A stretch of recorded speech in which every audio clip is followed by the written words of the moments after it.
loved the way it told this story.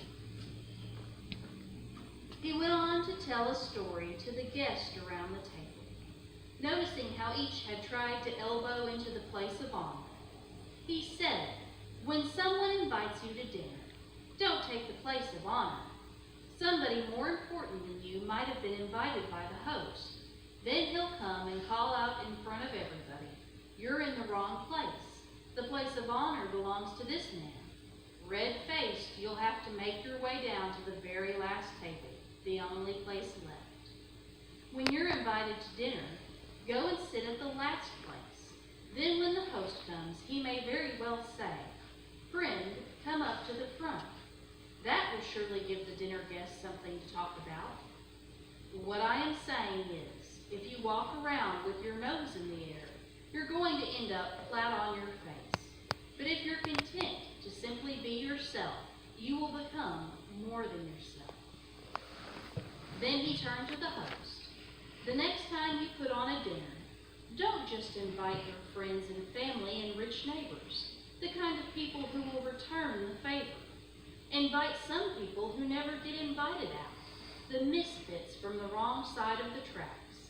You'll be and experience a blessing. They won't be able to return the favor, but the favor will be returned. Oh, how it will be returned at the resurrection of God's people. The word of God for the people of God. Thanks be to God.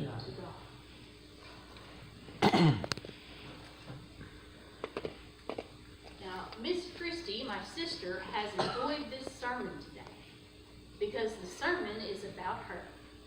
Yeah. As most of you know, Christy has difficulty walking. We've done a lot of physical therapy and we have exercises that we do. But one of the things that Christy really struggles with is when she walks, she wants to look down at her feet. Now, I don't know if you've ever tried to walk while bent over trying to watch your feet, but you will get as drunk as a skunk.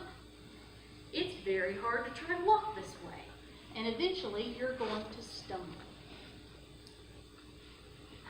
Most of us don't have Miss Christie's problem when we're walking around. We have the opposite problem. We have our noses up in the air. And it's very hard to walk and not stumble around when your nose is stuck up in the air. If there's just anything in your way, you're going to trip over it. If we look down on others, we'll trip. If we have our noses stuck up in the air, we'll trip. The easiest way to walk the Christian road is with our faces looking straight ahead.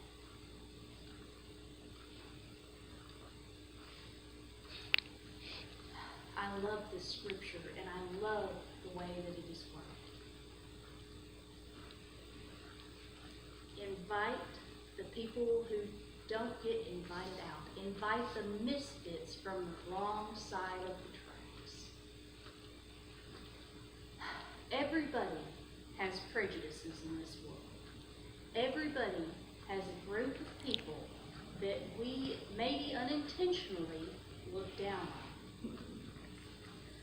For some of us, it might be immigrants. For some of us, it might be racist people. For some of us, it may be people with a drug addiction, or the poor, or the wealthy.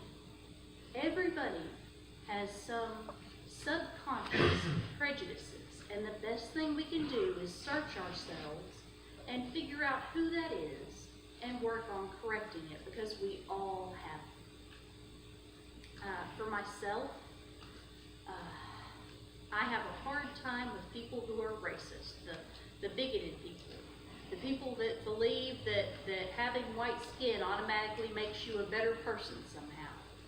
Those are tough people for me to love and treat as equals.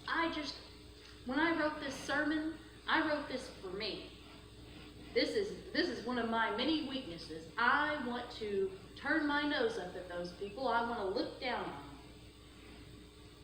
As tempting as that might be for whatever your group of people might be, that is not how we minister to our brothers and sisters. cannot be a good Christian